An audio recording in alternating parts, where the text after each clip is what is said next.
Hello friends, our today's topic is Cauchy theorem for finite abelian groups. इस lecture में हम Cauchy theorem को discuss करेंगे। इससे पहले हमने Cauchy थ्योरम को पढ़ा होगा कैलकुलस में एंड एनालिसिस में, बट यहाँ हम ग्रुप थ्योरी में Cauchy थ्योरम को फाइनाइट अबेलियन ग्रुप के लिए स्टडी करेंगे। This theorem tells us about the existence of element of prime order। यहाँ जो ये Cauchy थ्योरम है ये हमें प्राइम ऑर्डर के एलिमेंट की एग्जिस्टेंस बताती है। इसका स्टेटमेंट देखें, यहाँ इस स्टेटमेंट पे हमने लिखा भी है existence of element of prime order. So ये जो Cauchy थ्योरम है बेसिकली एग्जिस्टेंस किसकी बता रही है? प्राइम ऑर्डर की। सो स्टेटमेंट क्या कहता है कि let G be a finite abelian group and let P be a prime that divides the order of G। G हमारा क्या है? फाइनाइट अबेलियन ग्रुप है। P मेरा क्या है? कोई प्राइम है जो ग्रुप के ऑर्डर को डिवाइड करता है। Then G has an element of order P। तो G क्या है? G के पास एलिमेंट का ऑर्डर क्या होगा? P होगा। G कैसा है हमारा? Finite abelian group. तो यहाँ पर हमें दो चीजें प्रूव करनी है कि सबसे पहली चीज तो G क्या होगा? प्राइम, कोई प्राइम होगा जो ग्रुप के ऑर्डर को डिवाइड करेगा। ग्रुप भी कैसा है? फाइनाइट अबेलियन ग्रुप है। और नेक्स्ट चीज क्या है यहाँ पर? G has an element of order P। इसके प्रूफ के लिए हमें मैथमेटिकल इंडक्शन को हम यूज करेंगे। एक्चुअली ये theorem theory of finite groups में बहुत ही पावरफुल प्रूफ टेक्निक को डेमोन्स्ट्रेट करती है, और वो क्या है? That is the combined use of factor group and induction. तो यहां पर भी हम इंडक्शन और फैक्टर ग्रुप दोनों ही यूज करेंगे। पहले हम मैथमेटिकल इंडक्शन यूज करेंगे, फिर फैक्टर ग्रुप को यूज करेंगे, और फिर ये हमारा रिजल्ट उसके थ्रू कैसे प्रूव होता है वो देखेंगे। तो यहां पर हम मैथमेटिकल इंडक्शन 2 यूज करने वाले हैं। इससे पहले आपने देखा होगा जब भी हम मैथमेटिकल इंडक्शन यूज करते हैं तो हमारे पास कोई रिजल्ट होता है, और वो रिजल्ट किस पर? एन के ऊपर डिपेंडेंट होता है। तो यहां पर भी हम इसको पी एन की फॉर्म में लिख रहे हैं, where n is depending on order of G. तो यहां पर ये इंडक्शन को यूज करने के लिए मैं इस स्टेटमेंट को रीराइट कर लेती हूं, और रीराइट करके यहां पर this result is based on this n, और एन क्या है? The order of G. So again हम रीराइट करते हैं, क्या है? Let G be a finite abelian group of order n. यहां मैंने बता दिया कि जी मेरा क्या है? फाइनाइट अबेलियन ग्रुप है ऑर्डर एन का, और पी मेरा क्या है? कोई प्राइम है that divides order of G, यानी कि एन को डिवाइड करता है। Then G has an element of order p. ये हमने यहां पर ले लिया, और इसको हम प्रूव करेंगे। इस रिजल्ट को हमने रीराइट किया है, यानी कि हर एक एन के लिए एक डिफरेंट स्टेटमेंट हो गया। ये मैथमेटिकल इंडक्शन में क्या है कि ये हर एक एन के लिए ये रिजल्ट होल्ड करता है। तो एन की जैसे जैसे वैल्यूज वेरी करेंगी तो हर एक के लिए डिफरेंट स्टेटमेंट हो जाएगा। अब अगर मैं ये मानूं कि मेरे एन की वैल्यू क्या है? 1 है। अगर एन 1 है that is only identity in this group. Group का ऑर्डर क्या है? 1 है, और ग्रुप में क्या होगा? ओनली आइडेंटिटी हो गया। That is our trivial case. So हम वो ट्रिवियल केस तो कंसीडर कर ही नहीं रहे, तो इसलिए हम एन की वैल्यू क्या ले लेते हैं? N is greater than equal to 2, यानी कि हम 2 के लिए इस रिजल्ट को प्रूव करेंगे। 2 के लिए हम इस रिजल्ट को देखेंगे। 2 के लिए क्या होगा? For n equal to 2, n equal to 2, it means the G has 2 elements, that is E and A। इसी से मिलके बनेगा। आइडेंटिटी जरूर होगा और एक एलिमेंट A होगा और अब यहां हम नोट करें कि G में मेरे पास 2 एलिमेंट है, एक आइडेंटिटी और एक A। अब G का ऑर्डर क्या है? 2 is a prime number. What result से? If G any group of prime order is cyclic, यानी कि जी क्या इंप्लाई करेगा? जी मेरा कैसा होगा? साइक्लिक ग्रुप होगा। क्यों? क्योंकि 2 मेरा क्या है? प्राइम नंबर है। अगर ये साइक्लिक हो गया तो जी का कोई जनरेटर भी होगा। यहां मैंने भले ही एलिमेंट ए लिखा है, बट मैंने जनरेटर डिफरेंट दिखाने के लिए आप ए भी लिख सकते हो, मैंने यहाँ पर क्या लिखा है, एक्स लिखा है कि एक्स की power n is the generator of this group G, because this group is cyclic group.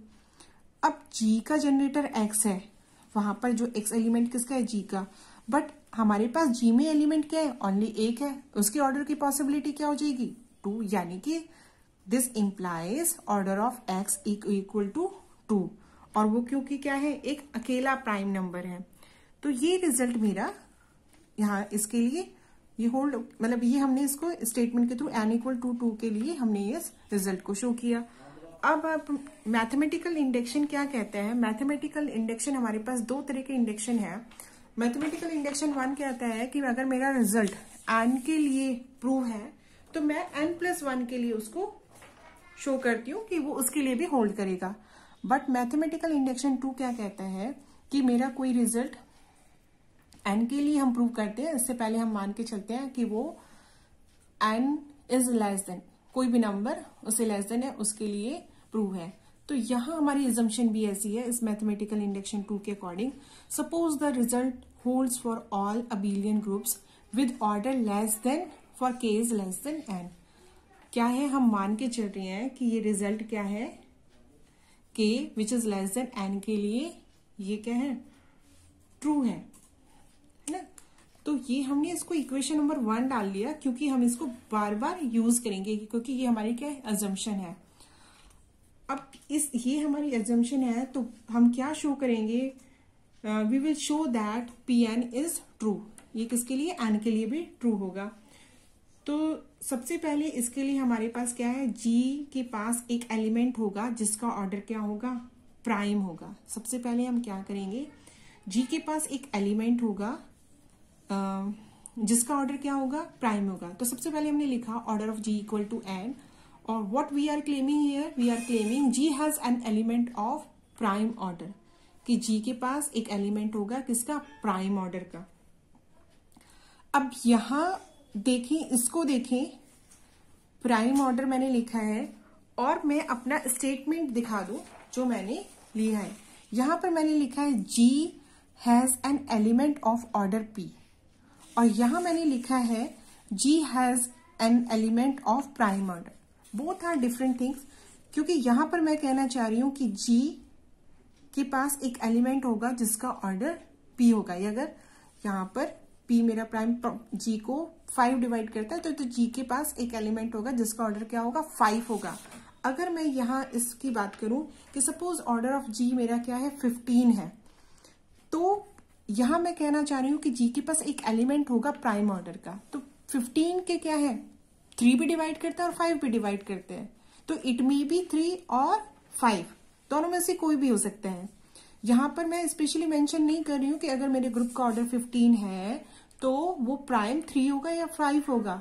यहां हम कह रहे हैं कि वो 3 भी हो सकता है और 5 भी हो सकता है, इस जो मैंने क्लेम किया है। और अगर मैं अपना स्टेटमेंट देखूं जो मैंने इंडक्शन से लिखा है, तो यहां पर अपने मेरे स्टेटमेंट का कहने का मीनिंग है कि ग्रुप को 5, अगर 5 इसको डिवाइड करता है, तो यहां पर मैं बताना चाह रही हूँ कि उस एलिमेंट का ऑर्डर क्या होगा, 5 होगा। तो दोनों डिफरेंट चीजें आपको समझना है कि आप इसको किस तरह से समझ पा रहे हो। तो यहां पर फर्स्ट क्लेम मेरा ये है कि g has an element of prime order, जो हम इसको क्लेम को अब हम अपने को प्रूव करेंगे कैसे, कि इस क्लेम को हम लेके चल रहे हैं। सपोज मैंने एक एलिमेंट ले लिया, this let x is a less than g। The meaning of this less meaning the order of element x क्या है, ग्रुप की ऑर्डर से कम है। हमारा जो x एलिमेंट मैं ग्रुप में से ले रही हूँ, उस एलिमेंट का ऑर्डर क्या है, ग्रुप के ऑर्डर से लेस है। Such that x is not equal to identity. Trivial case तो हमने ले लिया ही नहीं है, आइडेंटिटी होगा ही नहीं। तो एक ऐसा एलिमेंट ग्रुप का जो ग्रुप के ऑर्डर से क्या है, लेस है। तो अज्यूम किया let the order of this x is equal to m। x मैंने कोई एलिमेंट ले लिया ग्रुप से जिसका ऑर्डर मेरे ग्रुप के ऑर्डर की इक्वल नहीं है, क्योंकि मैंने यहाँ कंसीडर किया है ग्रुप का मुझे कोई एक एलिमेंट लेना है। तो x is less than g का मीनिंग क्या है कि मेरा एक एलिमेंट है जिसका ऑर्डर ग्रुप के ऑर्डर से कम है, और वो आइडेंटिटी नहीं है। आइडेंटिटी केस हमने पहले ही छोड़ दिया है, तो हमने आइडेंटिटी नहीं ले रहे हैं, क्योंकि आइडेंटिटी का ऑर्डर 1 होता है।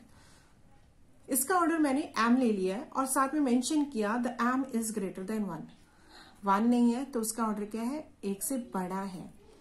If this m is greater than 1 तो we have two possibilities, if this m is prime and the another case if this m is non prime, और you can say this m is composite number. तो कोई भी जो आपने M order choose किया है वहां पर आपके पास दो पॉसिबिलिटी निकलती है, वो तो क्या हो, प्राइम हो, दूसरा क्या हो, प्राइम ना हो यानी कि कंपोजिट नंबर हो। अगर प्राइम नहीं होगा तो क्या होगा, कंपोजिट नंबर होगा। If in the first case अगर मैंने इसको प्राइम ले लिया, in this case if this m is prime, तो हमारा काम तो खत्म हो गया, क्योंकि हमें क्या मैं क्या क्लेम कर रही हूँ, G has an element of prime order और m is a prime number. So in this case we are done. But if in the next case if m is not equal to prime, जब मेरा M कैसा है, non prime number है, और you can say this p is composite number.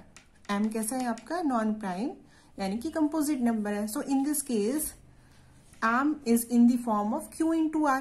कैसा होगा, q into r की फॉर्म में होगा। कंपोजिट नंबर, दो नंबर को मल्टीप्लाई करने से आपने, क्योंकि प्राइम तो है नहीं।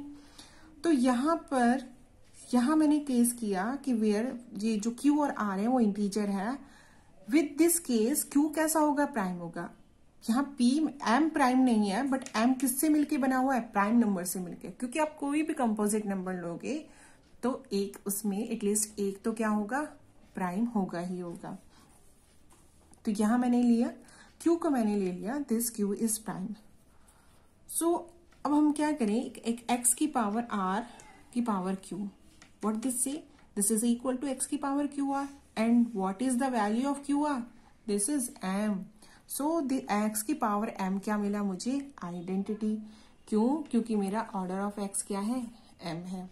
तो यहां पर से मुझे ये क्या इंप्लाइज करेगा, द ऑर्डर ऑफ एक्स की पावर आर की power q is equal to identity, यानी कि एलिमेंट एक्स की पावर आर, इसका ऑर्डर क्या हो जाएगा, क्यू, जो क्या है एक प्राइम नंबर। तो मेरे पास ग्रुप में एक एलिमेंट हो गया जिसका ऑर्डर क्या है, प्राइम। दोनों ही केसेस में क्या निकल के आ गया, प्राइम आ गया। अब हम कहें कि मेरे पास, अगर इससे मैं लिख सकती हूं, this implies G always has an element of order prime order. G के पास क्या होगा, एक एलिमेंट होगा जिसका प्राइम ऑर्डर का। ये हमने इसका फर्स्ट पार्ट कंप्लीट कर लिया है कि हमने जी के पास एक एलिमेंट बना लिया प्राइम ऑर्डर का। दूसरा पार्ट हम क्या करेंगे, जहां अगर आप इसको इजीली समझना चाह रहे हो, तो G has an element of prime order and the next part G has an element of order p. Prime order है, जो निकाला है वो एलिमेंट का उसका ऑर्डर भी होगा, क्या होगा, पी होगा, यानी कि G has an element of order p. तो ये आपके माइंड पे होना चाहिए कि इस रिजल्ट को प्रूव करने के लिए हमारे पास ये दो पार्ट में हमें इसको प्रूव करना है। अभी हमने देखा G has an element of prime order, let that element is x. मैंने कंसीडर किया कि वो मेरा एलिमेंट एक्स है with order of x equal to any prime number. मैंने यहां पर क्यू ले लिया, आप कोई भी नंबर ले सकते हो, क्योंकि अभी हमने ऊपर फर्स्ट पार्ट में प्रूव किया कि G has an element of prime order. So मैंने यहाँ कहा कि ऑर्डर एक्स एक एलिमेंट है जिसका ऑर्डर प्राइम है, दैट इज क्यू। क्योंकि अभी मैंने क्यू रिसेंटली लिया तो उसी को मैंने क्यू लिख दिया। आपकी अपनी चॉइस है, क्यू की जगह आप कुछ भी ले सकते हो, प्राइम ऑर्डर का मेंशन करना होगा, क्योंकि मैंने यहाँ पर लिखा this q is prime. Prime order का है, एक मैं सबसेट डिफाइन कर सकती हूँ जो इस एलिमेंट से क्या हो, मिलकर बना हो। ये एलिमेंट उसका क्या हो, जनरेटर हो। अगर एलिमेंट जनरेटर होगा तो एक्स की पावर एम की फॉर्म में होगा, एम बिलोंग्स टू इंटीजर। अगर आपको रिजल्ट याद हो कि साइक्लिक ग्रुप में हमने पहले जब जनरेटर पढ़ा, तो ये कैसा होगा, ये कैसा होगा, एक साइक्लिक सब ग्रुप होगा। ये एक्स एलिमेंट का है, प्राइम ऑर्डर का है, तो एच से जो सब ग्रुप बना दैट इज द साइक्लिक सब ग्रुप विद ऑर्डर। इस एलिमेंट का ऑर्डर क्या है, क्यू, तो इस एच का ऑर्डर भी क्या होगा, क्यू ही होगा। तो यहां से साइक्लिक सब group with order H of H is Q. ये हमने एच को ऑर्डर क्यू का बना दिया। अब हमने कहा कि मेरा ग्रुप कैसा है, फाइनाइट एबिलियन ग्रुप है। then we know that if G is a finite abelian group, then the average subgroup of G is normal. ये हमारा फर्स्ट रिजल्ट था जब हमने नॉर्मल सबग्रुप की डेफिनेशन स्टार्ट की. तो हमने फर्स्ट एग्जांपल किया था कि every finite abelian group then the average subgroup of this group G is normal. तो इस तरह से हम बोल सकते हैं this H is normal in G. H कैसा आ गया, मेरा नॉर्मल सब ग्रुप आ गया. अब हमने G मेरे पास कोई फाइनाइट ग्रुप है, H मेरे पास नॉर्मल सब ग्रुप आ गया. तो अब हम क्या फैक्टर ग्रुप डिफाइन कर सकते हैं. भाई फैक्टर ग्रुप डिफाइन करने के लिए मुझे G चाहिए और एक नॉर्मल सब ग्रुप चाहिए. H मेरा नॉर्मल सब ग्रुप है G में. तो हम डिफाइन करते हैं, let define G upon H, that is the factor group.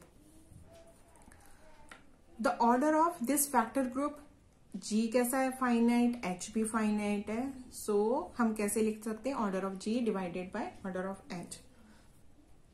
This is equal to N by Q. आपने देखा है इसका ऑर्डर क्या है, N है, इसका ऑर्डर क्या है, Q. The N by Q is always less than N. क्यों? क्योंकि मेरा Q क्या है, एक प्राइम नंबर है, that is not equal to 1. वो 1 तो है नहीं. Q मेरा क्या है, प्राइम नंबर है, that is always greater than 1. So this N by Q is less than N होगा. N हुआ तो मेरा G कैसा था, फाइनाइट अबिलियन ग्रुप. तो G अपॉन H भी क्या होगा, अबिलियन होगा. यानी कि order of G by H is less than N. यहां से मैंने क्या कहा कि मेरा जो फैक्टर जो फाइनाइट अबिलियन ग्रुप है उसका ऑर्डर क्या होगा, लेस देन N होगा. तो हमारी जो फर्स्ट एजम्पशन मैंने यहाँ पर मार्क की थी, इसको equation number. Suppose the result is hold for all abelian group with order less than N. यानी कि ये क्या है, ये किसके लिए है, finite abelian group order less than N के लिए होल्ड करता है. तो इसका मतलब क्या हुआ कि इसमें एक एलिमेंट होगा जिसका ऑर्डर क्या होगा, प्राइम ऑर्डर का एक एलिमेंट होगा. G has an element of prime order. अभी हमने फर्स्ट पार्ट में भी किया और यहां से हमने ये किया कि ये जो फैक्टर ग्रुप है इसका ऑर्डर लेस देन N है. तो इसके लिए तो होल्ड करता ही करता है. तो यहाँ पर G बाय H में क्या होगा, मेरे पास एक एलिमेंट होगा किसका, प्राइम ऑर्डर का. तो यहाँ G मेरा मैंने मान लिया, G मेरा क्या है, P डिवाइड कर रहा है ऑर्डर ऑफ G को, क्योंकि अभी हमने कहा कि रिजल्ट किसके लिए, लेस देन N के लिए होल्ड करता है. तो prime number that is P divides order of G. और साथ में लिखा कि P और Q क्या है, इक्वल नहीं है. अब अगर हम देखें the order of G by H, ये क्या था, N by Q.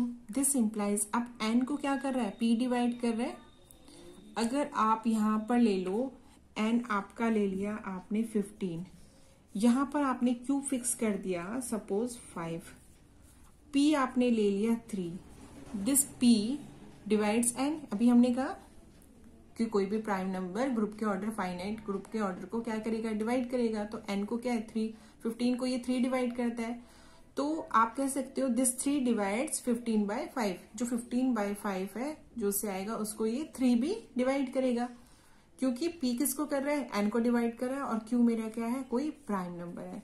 So in this way we can say this implies P divides order of G by H.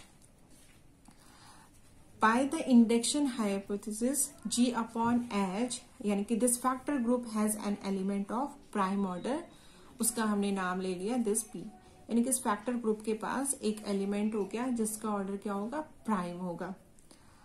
अब हमने एक एलिमेंट ले लिया YH, क्योंकि फैक्टर ग्रुप का एलिमेंट ले लिया जिसका ऑर्डर क्या है, P है.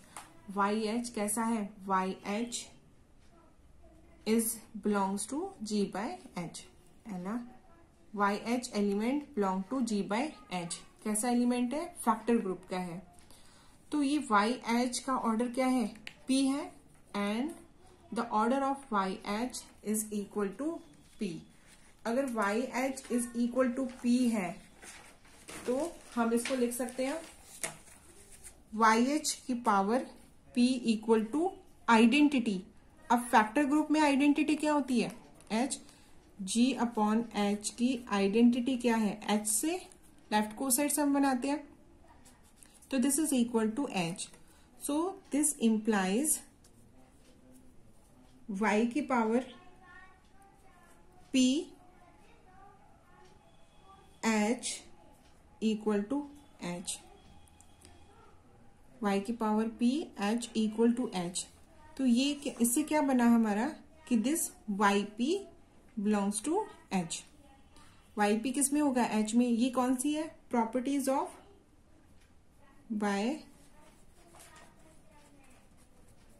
Properties of coset.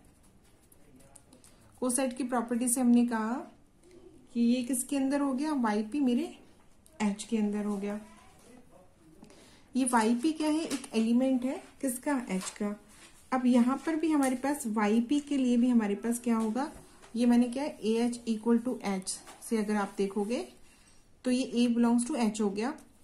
अब AH इक्वल टू H यानी कि A मेरा एलिमेंट H में, तो हमारे पास दो केसेस हैं कि YP या तो क्या हो? आइडेंटिटी हो या इसके अलावा कोई और हो। अब अगर फर्स्ट केस अगर मैंने ले लिया, this YP is equal to identity. YP क्या है? आइडेंटिटी के इक्वल है। तो उस केस में क्या होगा कि order of Y equal to क्या हो जाएगा? P हो जाएगा, है ना। और Y किस में हो जाएगा? G में हो जाएगा। तो और हमें ये क्या करना था? यही हमें शो करना था कि G have an element of order P। क्या शो करना था? This implies G have an element of order P, है ना। सेकेंड पार्ट में हमें जब मेरा क्या है? YP आइडेंटिटी के इक्वल है। बट केस टू अगर हम देखें तो केस 2 क्या है? Case 2 if YP is not equal to identity, यानी कि YP क्या है? आइडेंटिटी नहीं है, उसके अलावा कोई है। और YP एलिमेंट किसका है? मेरा H का है। H का ऑर्डर क्या है? Prime number. तो इट मीन्स दी Y की power P is equal to prime, क्योंकि ये किसका ऑर्डर है? H का ऑर्डर है। सो दिस इंप्लाइज Y की power PQ is equal to identity. और मैं लिख सकती हूं Y की पावर Q की power P equal to identity.